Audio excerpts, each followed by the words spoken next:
I challenge you to do something unconventional.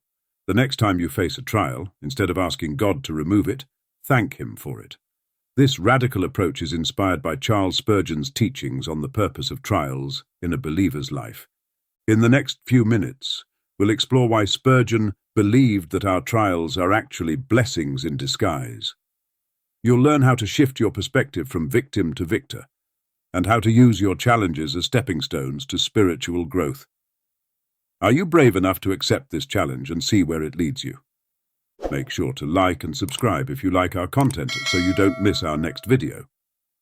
The Crucible of Adversity. The Bible recounts the story of Joseph, a young man who faced overwhelming trials. Sold into slavery by his own brothers, falsely accused of adultery, and imprisoned for years, Joseph's life seemed destined for ruin.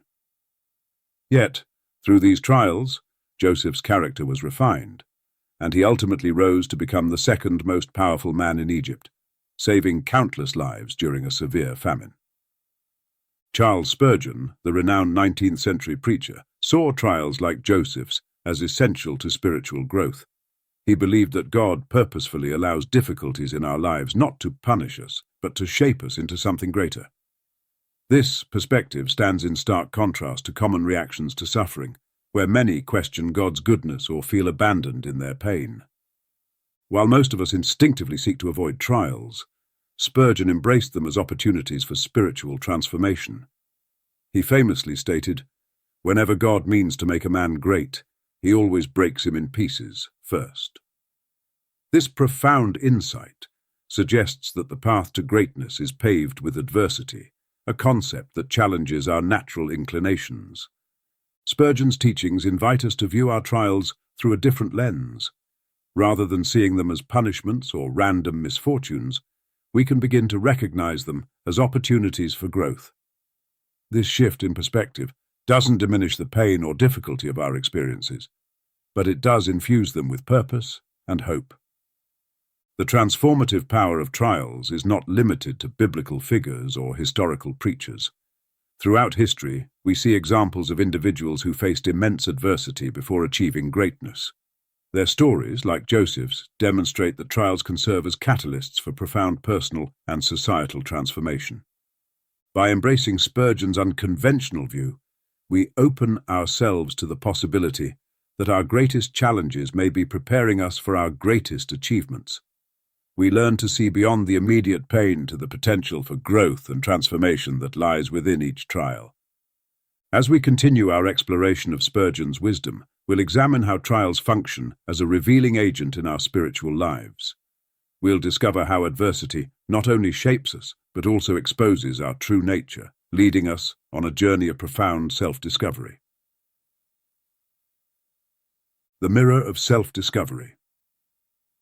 Charles Spurgeon proposed that trials not only test us, but also reveal our true character. This concept aligns with biblical examples, such as the story of Gideon. Initially hiding from the Midianites in fear, Gideon was called by God to be a mighty warrior. Through a series of trials, his true nature emerged, revealing a leader capable of delivering Israel from oppression. Gideon's journey exemplifies how adversity can function as a spiritual MRI, exposing hidden aspects of our character. The process of self-revelation through trials often proves uncomfortable. Many individuals face the temptation to avoid confronting their true selves, preferring the comfort of ignorance to the challenges of growth. This discomfort represents a significant barrier to personal development, as people may resist the very experiences that could lead to profound transformation. Spurgeon's teachings encourage believers to embrace this discomfort, recognizing it as a necessary step towards spiritual maturity. Different types of trials expose various aspects of character. Financial difficulties may reveal our true priorities and our capacity for faith in God's provision. Interpersonal conflicts can expose our ability to forgive and our commitment to loving others. Health challenges often uncover the depths of our patience and our trust in God's sovereignty. Each trial serves as a unique revealing agent, allowing us to see ourselves more clearly and identify areas for growth. The concept of trials as a refining process finds support in modern psychological research on post-traumatic growth. Studies indicate that many individuals report positive changes in their lives following traumatic experiences, including increased resilience and a deeper appreciation for life. This aligns with Spurgeon's assertion that trials can lead to spiritual and personal growth, functioning as a crucible in which our faith is tested and strengthened. In our spiritual lives, trials serve as a revealing agent in several ways. They expose our true priorities, revealing what we truly value when comfort is stripped away. Trials test the authenticity of our faith, showing whether our trust in God remains steadfast in difficult circumstances. They also reveal hidden strengths and weaknesses, allowing us to address areas of vulnerability and cultivate newfound resilience. Spurgeon's teaching suggests that through the process of being sifted by trials, individuals can find their true selves and grow closer to God. This perspective encourages believers to view adversity not as a punishment, but as an opportunity for profound spiritual enlightenment and character development. As we continue our exploration of Spurgeon's wisdom, we shall discover that trials offer more than just self-discovery. In fact, they can bring unexpected blessings that transform our understanding of suffering and deepen our relationship with God. The paradox of blessed affliction. Spurgeon's perspective on trials as blessings challenges our natural inclinations. He suggests that the difficulties we face are not signs of God's displeasure, but rather evidence of his love and care. This concept is encapsulated in the biblical passage Spurgeon often referenced, "As many as I love, I rebuke and chasten." Through this lens, our trials become expressions of divine affection rather than punishment. Accepting suffering as beneficial is no easy task. Our instinct is to avoid pain, to seek comfort and ease. Yet Spurgeon encourages believers to embrace this challenging perspective, viewing their struggles as necessary for growth and development. One of Spurgeon's most profound insights into this paradox is captured in his statement, "Anything is a blessing which makes us pray." This assertion reframes our understanding of trials, suggesting that their true value lies in their ability to draw us closer to God. Throughout history, we find examples of adversity leading to spiritual growth. Consider the Jewish people, whose long history of persecution has, according to Spurgeon, shaped their identity and deepened their reliance on God. Their trials, though immensely difficult, have ultimately led to a profound understanding of God's purpose and a strengthened faith. This example illustrates how afflictions, while painful, can result in a more authentic relationship with God and a clearer sense of life's purpose. Spurgeon asserts that not even the smallest grain of our suffering falls to the ground without purpose.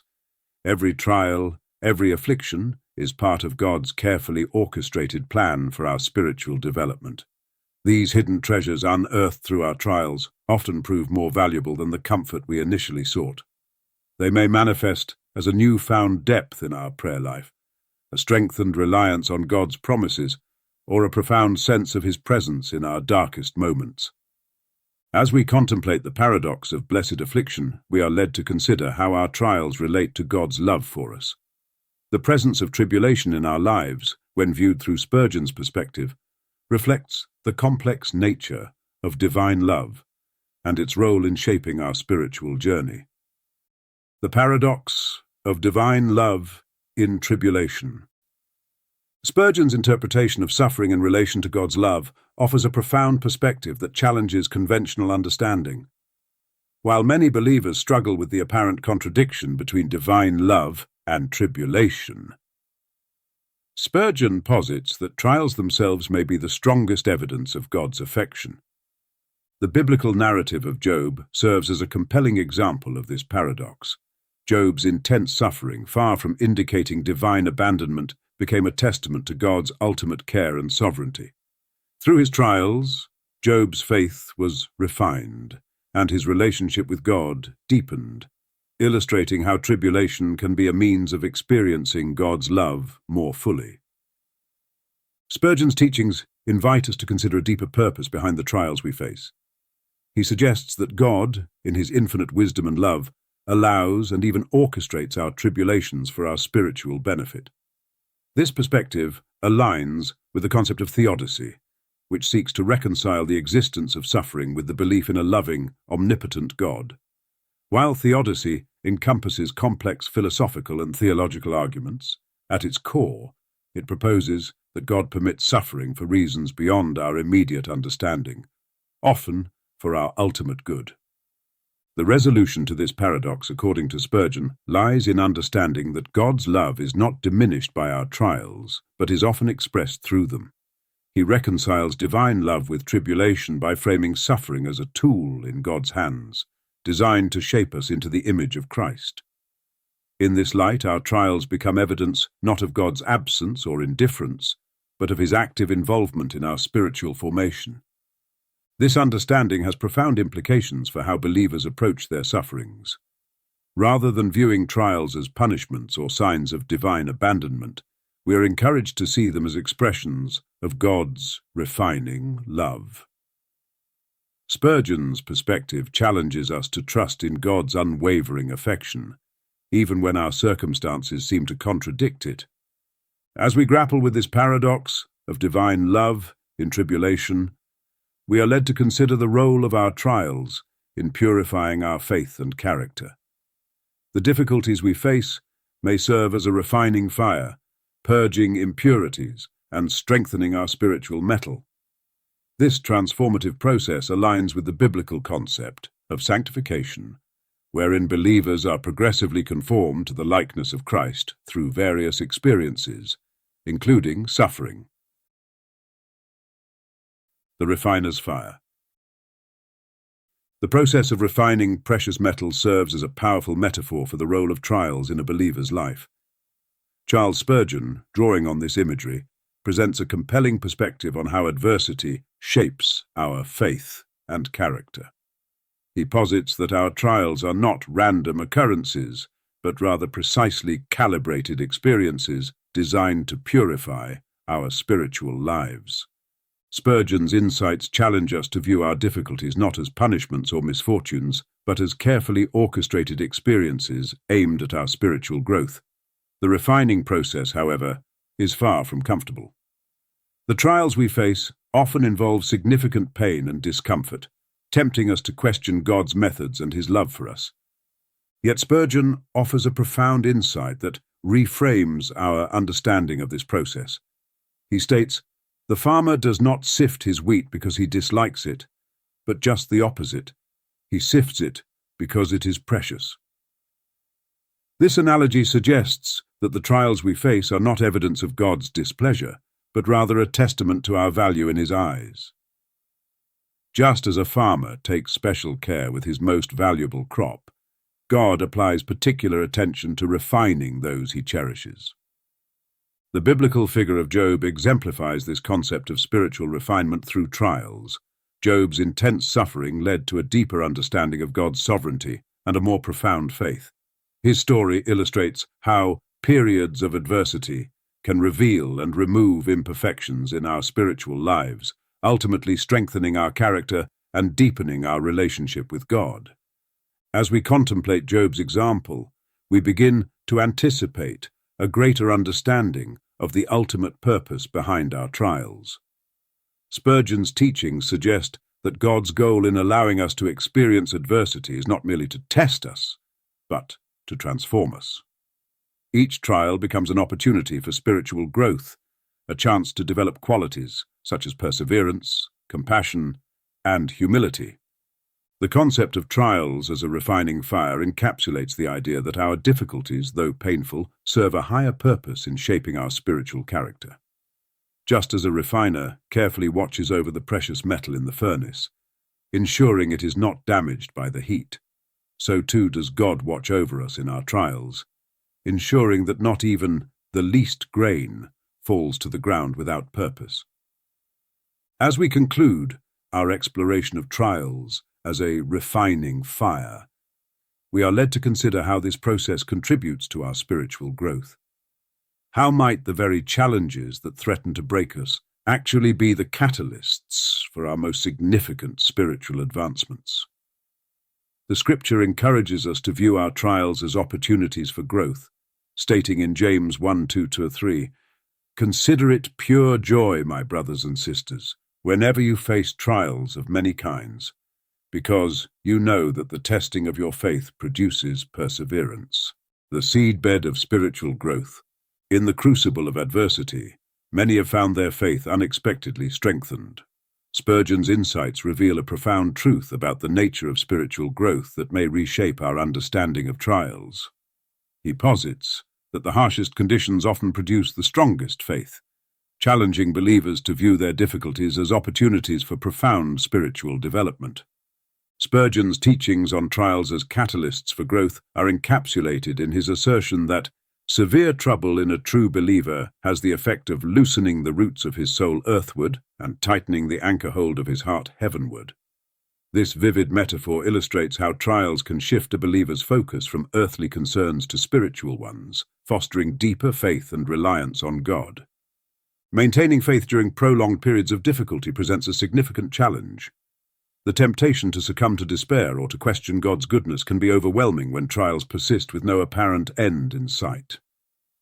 Spurgeon acknowledges this struggle, reminding believers that, "In the world ye shall have tribulation." This frank acknowledgement of suffering as an integral aspect of the Christian experience prepares believers to endure and grow through their challenges. The life of the Apostle Paul serves as a powerful example of faith forged in the crucible of adversity. As recorded in 2 Corinthians 11:23-27, Paul endured imprisonments, beatings, and constant danger, yet emerged with an unshakable faith that continues to inspire believers today. His experiences illustrate Spurgeon's assertion that God's truths are like crystals which bear one uniform shape, whether in larger masses or broken into fragments, suggesting that the essence of faith remains intact, regardless of the challenges faced. In Spurgeon's teachings, we find that the ultimate tests of faith in a believer's life are not measured by the absence of trials, but by the response to them. He reassures believers that not one of these little ones shall perish, emphasizing that God's protective love encompasses all believers, regardless of their struggles. The true measure of faith, then, is found in the believer's ability to trust God's goodness and purposes, even in the midst of severe trials. As we conclude our exploration of trials as a seedbed for spiritual growth, we are led to consider how we can practically apply Spurgeon's teachings to our daily lives. How might we cultivate a perspective that sees our challenges not as obstacles to overcome, but as divinely appointed opportunities for spiritual advancement? Let us turn our attention to the practical steps we can take to embrace trials as catalysts for growth, transforming our approach to life's inevitable difficulties. The practice of perspective. The Scriptures speak of renewing the mind, and Spurgeon's counsel on perspective offers profound insights into this concept, particularly in the context of severe trials. His teachings challenge our natural inclinations and provide a transformative approach to life's inevitable hardships. Spurgeon's practical advice for handling trials centers on a shift in perspective. He encourages believers to view their challenges as opportunities for spiritual refinement, aligning with the biblical concept of counting it all joy when facing various trials. This approach, while difficult to maintain during intense suffering, offers a pathway to spiritual growth and deeper communion with God. Central to Spurgeon's teaching is his statement, "I learned to lay my little troubles at the feet of Jesus." Why should we not? Are not our great ones little? This question invites believers to reconsider the scale of their trials in light of eternity, offering a transformative lens through which to view sufferings. Applying Spurgeon's teachings to daily life requires intentional practice. One practical step is maintaining a gratitude journal, recording daily blessings and reflecting on the positive aspects of trials. This practice fosters a positive mindset and aligns with the biblical principle of giving thanks in all circumstances. Another application is engaging in community support, sharing struggles and victories with fellow believers. This communal aspect of faith reinforces Spurgeon's emphasis on the shared experience of trials and provides strength through the testimonies of others. Spurgeon's advice transforms our perspective on both great and small troubles by placing them within the context of God's sovereign plan. It challenges us to see our trials not as random misfortunes, but as carefully calibrated experiences designed to refine our faith and character. This understanding can bring comfort in times of distress and courage in the face of daunting challenges. As we conclude our examination of Spurgeon's teachings, let us consider how we might apply these insights to our own lives. How can we cultivate a perspective that sees opportunities for growth in our difficulties? What steps can we take to lay our troubles at the feet of Jesus? As we reflect on Spurgeon's teachings, we understand that trials are expressions of God's love and purpose for our spiritual growth. Spurgeon reminds us of the scripture, "As many as I love, I rebuke and chasten," emphasizing that our difficult experiences are designed to refine and strengthen our faith. Furthermore, Spurgeon's assurance that not one of these shall be cast away provides comfort in the knowledge that God preserves his people through every trial. This truth encourages us to view our current struggles through the lens of divine purpose. Let us, therefore, approach our trials with this renewed perspective, recognizing them as opportunities for spiritual advancement. May we also share this wisdom with others facing their own challenges, offering the hope and strength found in Spurgeon's enduring insights. Thank you for watching, and make sure to subscribe before you go. God bless.